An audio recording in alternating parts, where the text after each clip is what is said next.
The government wants the IT BPO space to cease work-from-home arrangements and return to offices beginning April. But a property consulting firm is concerned the decision would do more harm than good. Colliers Miguel Bengzon joins us tonight for more on this issue. Miguel, thank you so much for joining us. So why is Colliers concerned about the return of the IT BPO sector to full office schedule? Yeah. So I think to start, we want to say that Colliers fully supports the thrust of the government to reopen since this will unlock more economic activity and generate income for the SMEs. And at the same time, the nature of our job is to talk to these IT BPM locators, and we're hearing from them suggestions or their concerns that would help the industry grow in the future. Since the last 2 years have been really extraordinary, and there have been some learnings from this hybrid model. And according to your research, we will lose our competitiveness, particularly to our main rivals in this particular space, such as India.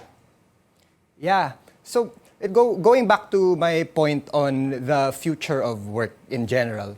So there were a lot of benefits that were unlocked with this work-from-home model. So among them are the increased well-being of the employees, the accelerated digitalization, the freeing up their income for other things. And where our clients are coming from when they make these lobbying with the FIRB is that they want the operating environment to remain future thinking and to accommodate the growth of the industry. So is returning to a regular work schedule effective April 1st for a big chunk of the IT BPO sector too soon? What we're hearing from our clients is that they are requesting for a gradual transition back to work. What kind of transition are they looking for?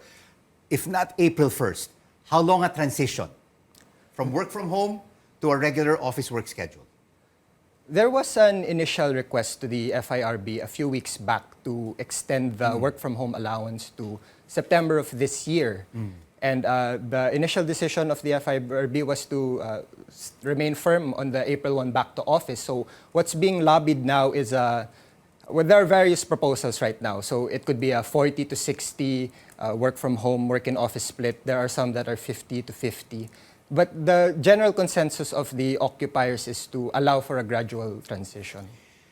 Gradual transition. September might just be maybe the practical way of going forward, because we're moving from one crisis to another crisis, Miguel. We just are recovering from the pandemic. The economy is starting to open up, and now we have this Eastern Europe conflict, which is, seeing fuel prices skyrocketing, to record highs. So it will really help our kababayans who are working in this sector to have a choice if whether to work from home or to go back to a regular work schedule.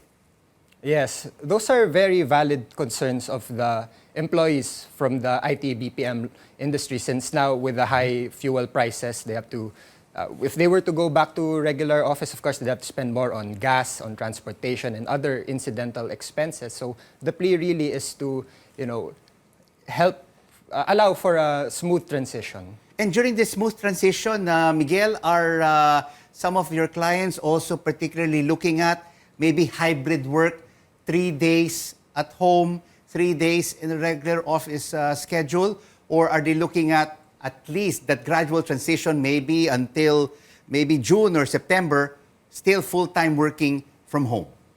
Yes. There are some clients that are looking at a long-term hybrid work arrangement. So that would be a combination of work on-site and work from home. Because they have realized certain benefits while implementing this during the 2 years of being through this pandemic. So again, it's the increased well-being of the employees, the even increased productivity, to cite a few. So is there also a possibility, if they will return to work on April 1st, they could be moving to other companies who will offer them the benefits of working from home? There's an option of going back to work full-time in the office or working from home? Yes, we've heard from clients that there are some employees that are expressing that they've grown accustomed to the work from home, and there is a risk of attrition that is being expressed by some of our clients. So at this point, is the work from home, the digital platform, now a permanent fixture in the workplace because of what we experienced over the past 2 years? They say that pandemic has really accelerated digitalization, and especially with the nature of work becoming more and more complex. Our view is that flexibility is key to really allow the industry to grow into the future. So it's really adapting to the changing employee behaviors, the changing technologies, and the like. Colliers Assistant Manager Miguel Bengzon, thank you so much for your insights. Thank you so much also.